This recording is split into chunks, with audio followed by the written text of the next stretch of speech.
The tape he left behind. Chapter 1. The House That Grief Built. The attorney's office smelled of wood polish and old paper. The kind of smell that makes you think of wills and final things. I sat between my brother and my sister. The three of us arranged in leather chairs like a triptych of misery. And I thought about how my father had always said that the truest test of a family was not how they celebrated together, but how they endured together. I was about to find out what we were made of. My name is Caroline Marsh. Caroline Ann Marsh, née Whitfield. And I am 51 years old.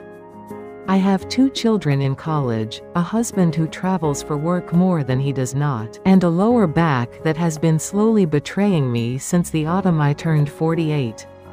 I am, in the modern parlance, firmly in the sandwich generation. Caught between the needs of children who are technically adults but don't quite behave like it, and the slow, tender work of watching your parents age and diminish and finally disappear. My father, Arthur Whitfield, had disappeared 6 days ago. Quietly, as he had done most things. His housekeeper, Mrs. Ferreira, found him on a Tuesday morning, lying in his bed with his hands folded across his chest in a posture so composed that she had assumed, for a brief and merciful moment, that he was simply sleeping deeply. He was 72 years old. The doctor said his heart had simply stopped in the night, as hearts sometimes do. No struggle, no distress, no dramatic last words. Just Arthur Whitfield, letting go of the world with the same quiet deliberateness with which he had always moved through it. My brother Daniel, 53 and recently divorced for the 2nd time, sat to my left. He had driven up from Connecticut and arrived at the attorney's office in a jacket that needed pressing, his gray hair slightly longer than our father would have approved of. He smelled faintly of the cigarettes he had supposedly quit 4 years ago. To my right sat my younger sister, Patricia. Patty, always Patty, even though she had insisted on Patricia since graduate school. 47 years old and the most successful of us by every measurable standard. She ran a consulting firm in Boston, wore her dark hair cut close and precise, and had arrived at the office 15 minutes early. She had not cried at the funeral. I noticed this. I did not say anything. The attorney, a slight man named Calloway, cleared his throat and set a manila folder on his desk without opening it. Your father's estate is straightforward in its financial outline, he said. The house and grounds, certain accounts, some investments. All of that is documented and will be distributed in equal thirds according to the will's formal provisions. He paused.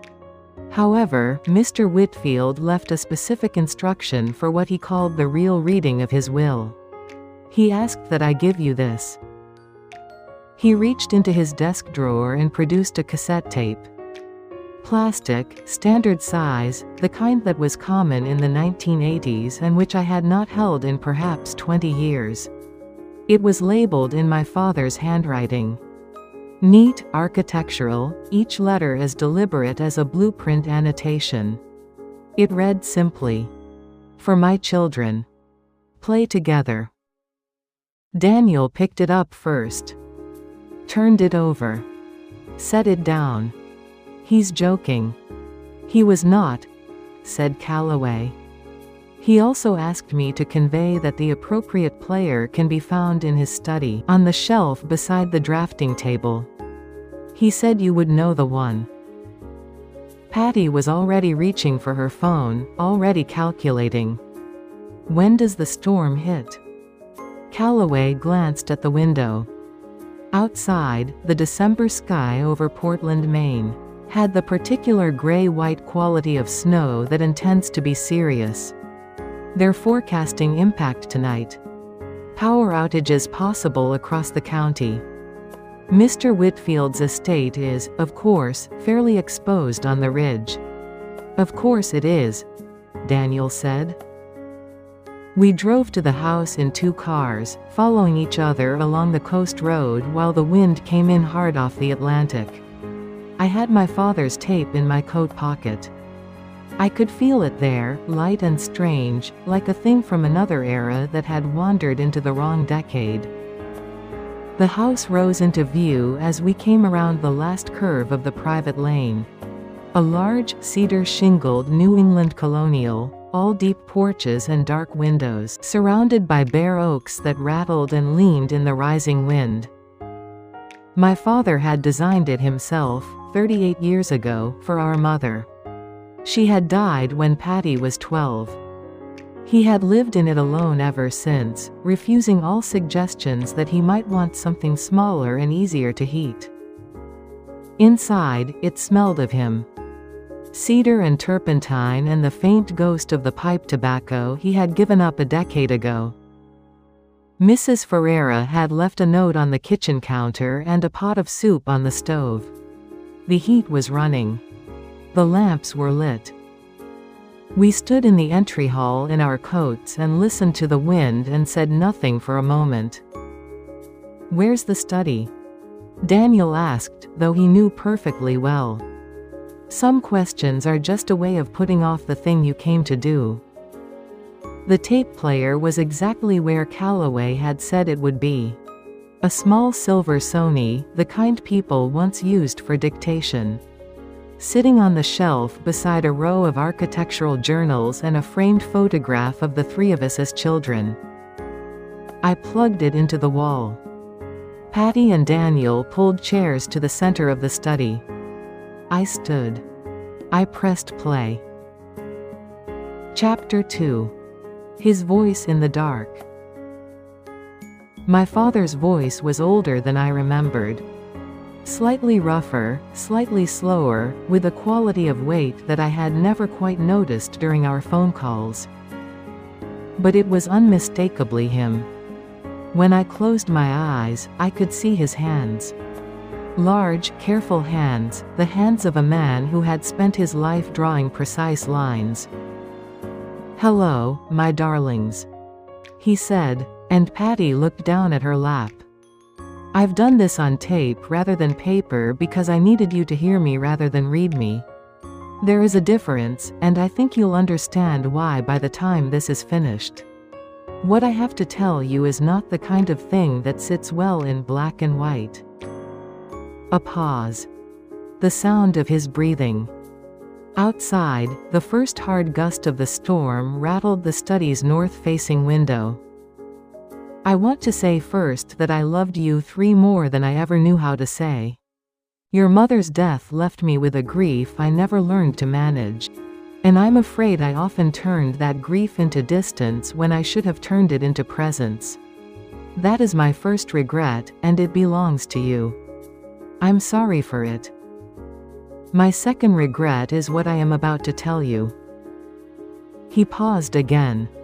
I heard the tape hiss softly. In November of 1984, a man named Gerald Ashworth disappeared from the town of Harwick. Some of you may know the name. He was a local politician, a county commissioner, quite prominent in those days. There was a considerable search. An investigation. It was eventually concluded that he had left voluntarily, some private catastrophe, a scandal of the personal variety. He was never found. The case was closed. The room was very quiet. Daniel had gone still. Patty's head had come up. "I knew what happened to Gerald Ashworth," my father's voice said. "I have known for 40 years. I was not responsible for his disappearance. I want to be absolutely clear about that. But I did not harm this man. But I knew who did, and I made a choice that has followed me every day of my life since. Gerald Ashworth was killed by a man named Roper. Frank Roper, who was at that time the primary investor behind a development consortium I had contracted with to design a resort complex on the northern shore. It was the largest commission of my career to that point. It would have changed everything for us, for your mother and for all of you. Roper had his own arrangement with Ashworth. Something to do with permits and county land valuations. And Ashworth had threatened to expose it. I was not privy to the details. What I witnessed, what I had the profound misfortune of witnessing, was the aftermath. I arrived at Roper's property for what I believed to be a site meeting. I found Roper and 2 of his men, and I found Ashworth, and I understood immediately what had occurred. Roper saw that I understood. And he made me a proposition. He would ensure that the project proceeded. He would fund not only that commission but the next 3, which he did through a series of shell companies I was given no opportunity to scrutinize. In exchange, I would say nothing. I would go home to my family and I would never speak of what I had seen. I went home to your mother. She was 6 months pregnant with Patricia. Caroline, you were 7. Daniel, you were 9. I made the wrong choice. I have spent 40 years knowing it was the wrong choice. The tape clicked and hissed. We sat in the lamplight with the storm building outside and the sound of our father's guilt filling the room like weather. The inheritance I'm leaving you. The real one, not the financial arrangements. Is a choice. There is a box on this property, buried where I buried it in 1985, the year Roper died, and I told myself the matter was closed forever. In it is everything. My written account of what I witnessed, Roper's documentation of the payments he made to me, and certain other materials I gathered over the years from sources I will not name on this tape. It is, in effect, a complete record. If you destroy it, your family name remains what you have always believed it to be. My professional reputation, such as it still stands, remains intact. Gerald Ashworth remains a man who simply walked away. If you do not destroy it, if you bring it to the proper authorities, Gerald Ashworth's family may finally have an answer. There are people still living who deserve to know the truth. Roper's organization, or what remains of it, may face consequences. And our family will face them also. I could not make this choice for you. I made enough choices for you without your knowledge. The box is somewhere on the grounds. I've left clues in the places you know best. Find it together. That was always the condition.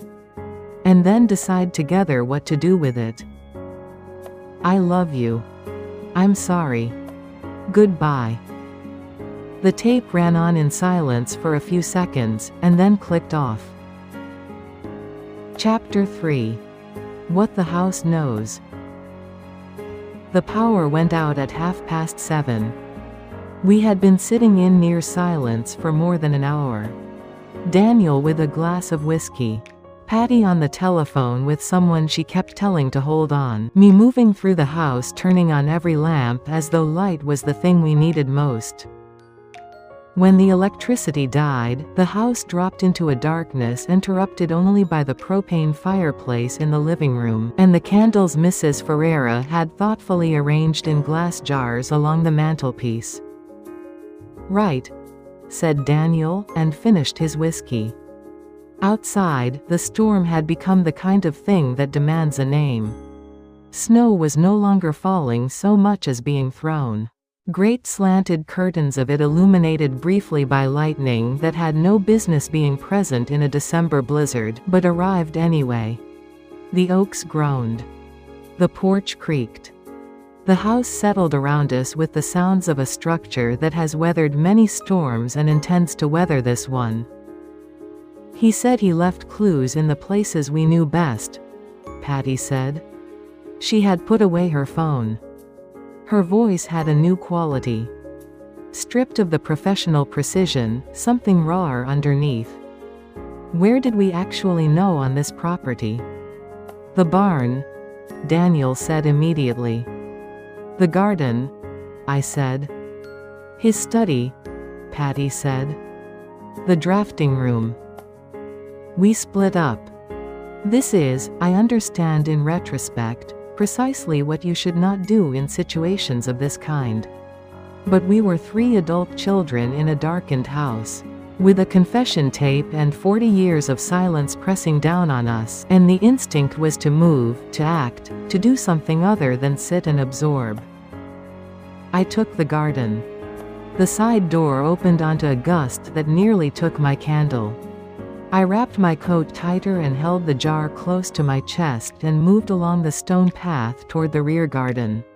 My mother's garden, formally laid out along the lines my father had drawn for her as a wedding anniversary gift, now bare-branched and snow-covered and strange in the storm's light.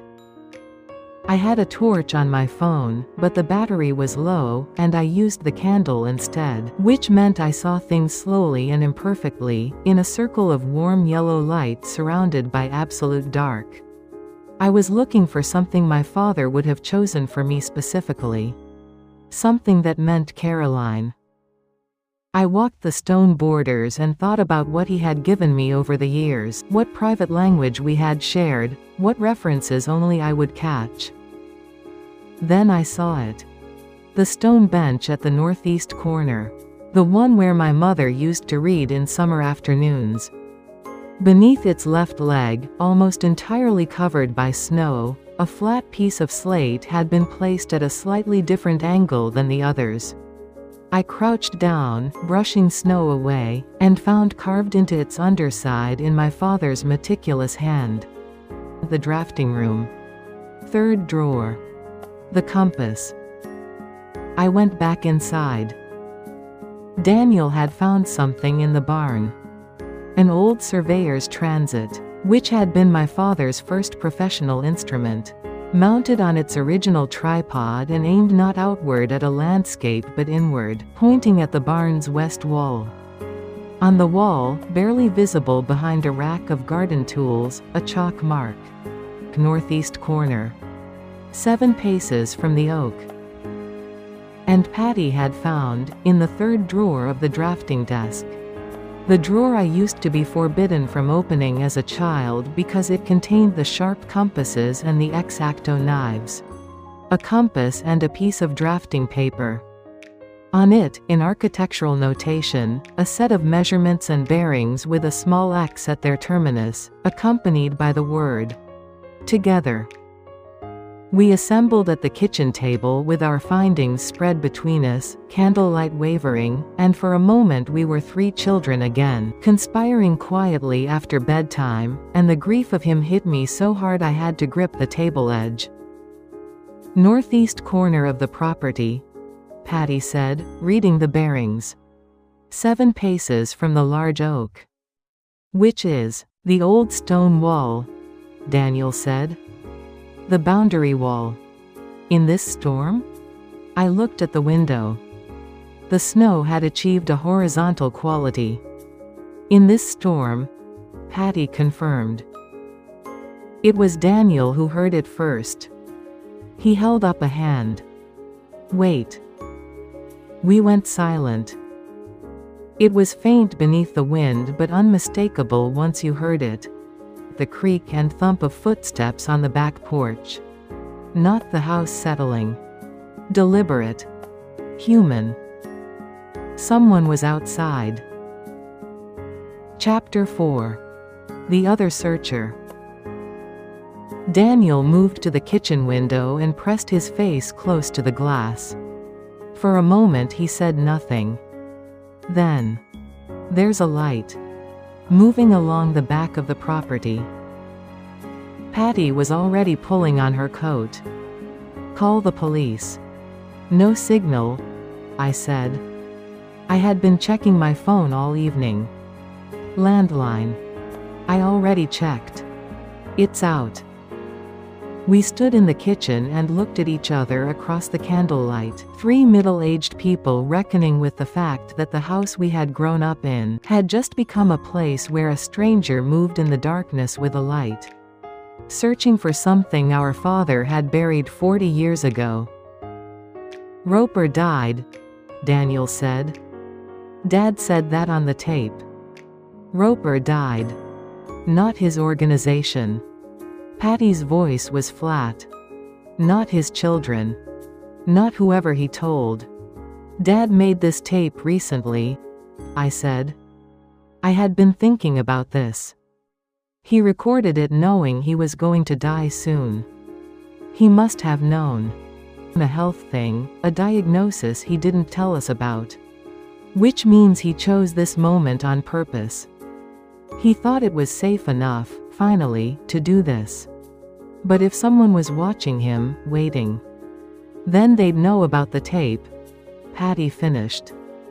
And they'd know there was a box. We went out together, because there was nothing else sensible to do. The three of us, in coats and boots, carrying a torch between us, moving through the storm toward the northeast corner of the property, while the snow came at us sideways and the oaks screamed overhead. I have read enough thrillers in my life to understand that this is the moment where things tend to go badly wrong. I want to tell you that I was afraid but clear-headed, that I moved with purpose and courage. The truth is that I was terrified and cold and deeply confused, and the only reason I kept walking was that my brother and sister were walking beside me. The boundary wall emerged from the snow and darkness like a sentence completing itself. Old fieldstone, built before our father's time, running along the property's edge. The large oak stood sentinel at the northeast corner, bare and massive, its roots heaving the ground around its base into ridges and hollows. There was already a hole. Someone had been digging at the base of the oak, near the wall, in the spot our father's measurements indicated. The hole was shallow. They had hit frozen ground. But recent, disturbed earth dark against the snow. And crouching beside it, a figure in a heavy coat, head bent over something in their hands. The figure straightened and turned. A woman. 60, perhaps, or hard-worn 50. White-haired, angular, with eyes that caught the torchlight and held it. She looked at us without apparent surprise, as if she had been expecting us to arrive at exactly this moment. "You must be Arthur's children," she said. Her voice was steady. The wind tore at her coat. "I've been hoping to get here before you did." "Who are you?" Daniel's voice had a quality I had never heard from him before. The woman looked at each of us in turn. Then she said, "My name is Ellen Ashworth. Gerald was my husband." Chapter 5. What we bury and what we keep. We brought her inside. There was nothing else to do, and it was the right thing. She had driven up from Harwick in the storm, a 2-hour trip that had taken her 4, and she was shaking with cold that had nothing to do with the temperature. She sat at the kitchen table where we had sat an hour before, and wrapped her hands around a mug of tea and told us what she knew. She had received a letter from my father 3 weeks ago. Not a confession. Not the full one, not the tape. But a letter that said simply that he had known her husband, that he had information that might give her some peace, and that she would hear from his attorney after his death. He had asked her not to come until she was contacted. "I'm sorry," she said. "I couldn't wait. I'm 79 years old. I've been waiting 40 years. When I heard he had died, I couldn't sit at home another week." She had not been trying to steal the box or destroy it. She had been trying to find it for the same reason we were. Because it existed, and because she needed to know. "I knew Gerald hadn't left willingly," she said.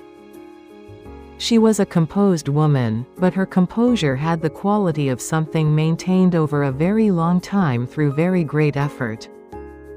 I knew it in the way a wife knows. No one believed me. The investigators, the police. They had decided on their explanation and that was that. I was the grieving woman with no evidence who couldn't accept that her husband had abandoned her. A pause. I had a daughter. She never knew her father.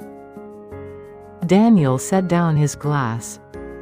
Patty looked at her hands. I found I could not look at the woman directly.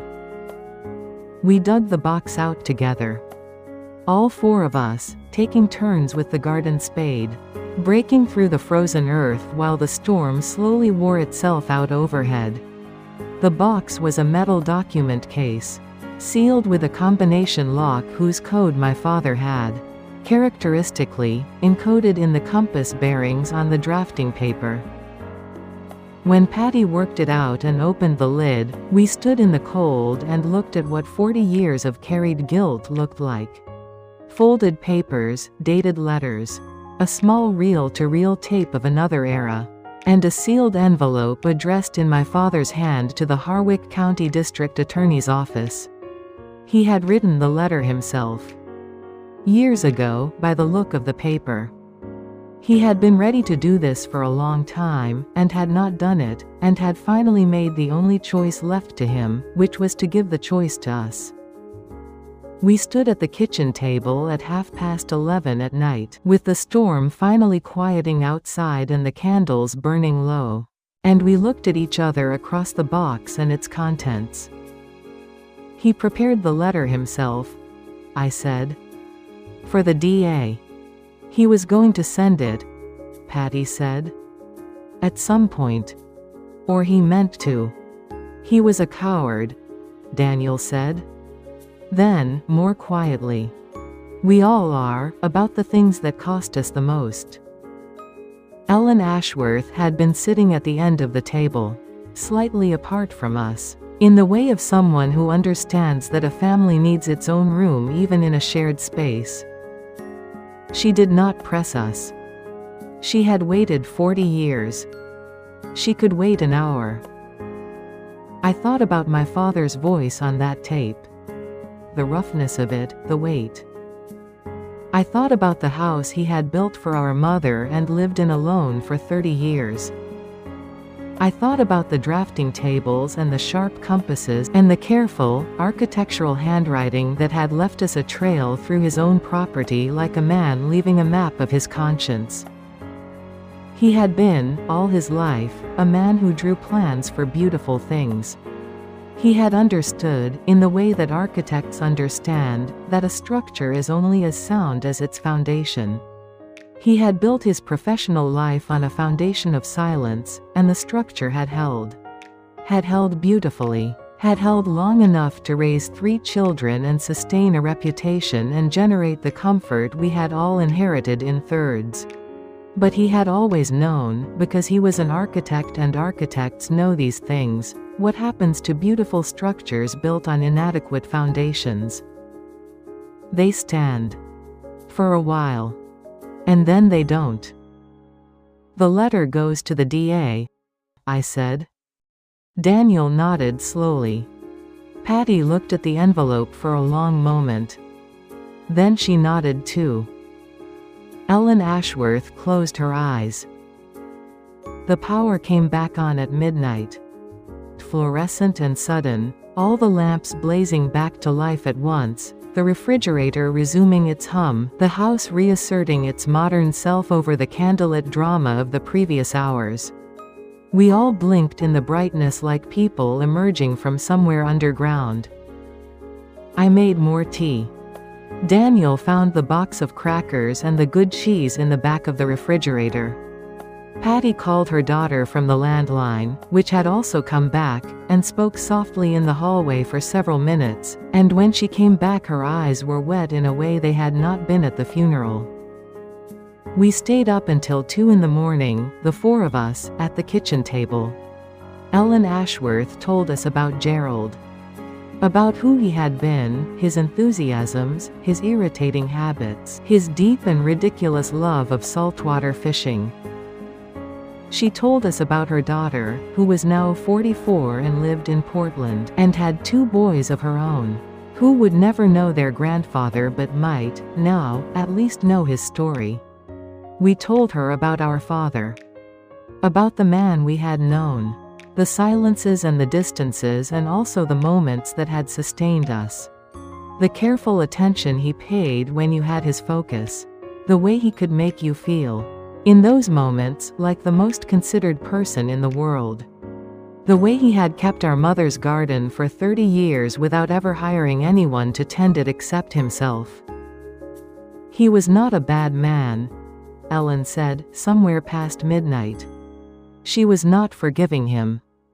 She was being precise, in the way that people who have thought about something for 40 years tend to be precise. He was a man who made a bad choice and then made it worse every year he kept it. That's most of us, isn't it? In one way or another. I drove the box to the attorney's office first thing in the morning, before the roads were properly cleared.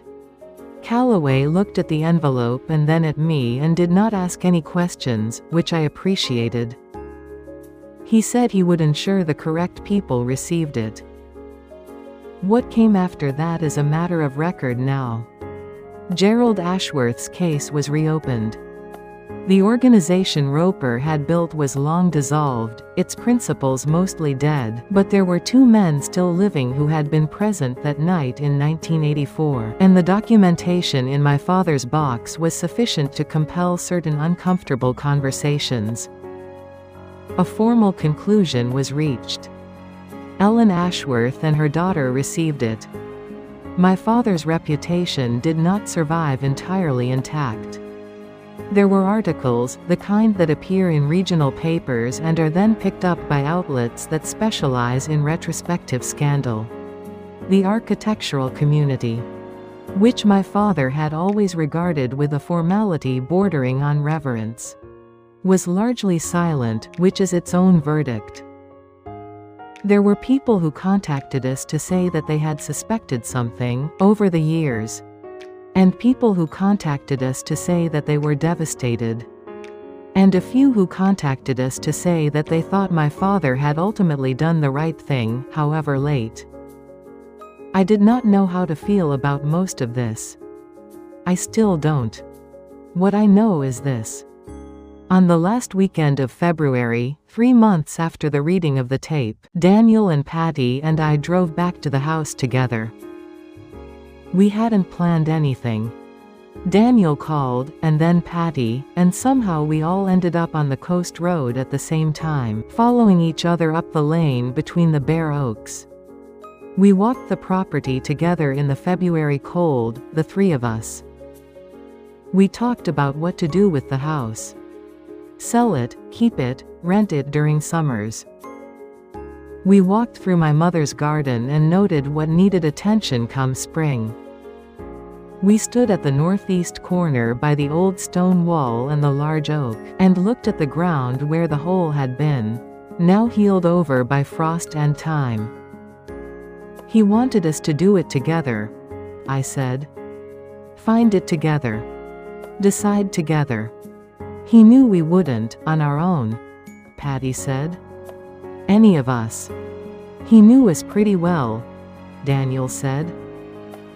The afternoon light was flat and pale over the snow, and the ocean was visible between the trees at the property's edge, and the house waited behind us with all its lights off, shuttered and patient and full of rooms we had grown up in. I thought about what it costs to keep a secret for 40 years. The daily weight of it, the way it shapes everything around it, the way a stone shapes the current of water. I thought about the life my father had built over that weight, the clean lines and careful proportions of it, the beautiful structure on the compromised ground. I thought about Ellen Ashworth's daughter, who was 44 years old, and now knew what had happened to her father, and whether knowing was better than not knowing, and I concluded, after much deliberation, that it was not easier, not painless, but better. There is a difference. The inheritance my father left me is not the house, though the house is lovely and I hope we keep it. It is not the financial arrangement, the accounts and investments divided in careful thirds. It is not even, precisely, the secret or its resolution. It is the knowledge that the people we love contain depths we cannot see, and that this is not a betrayal but a fact of human life. That goodness and error are not opposites but companions. That the truest thing about my father was not what he did in 1984, but what he finally, at the end of his life, chose to do about it. I drove home along the coast road as the afternoon darkened into evening, and I called my daughter from the car, and when she answered I told her I loved her. Specifically and without preamble. The way you do when you've been reminded of what it costs to leave things unspoken. She laughed and said, "Mom, are you all right?" "Yes," I said. "I think so. Tell me about your week." And she did.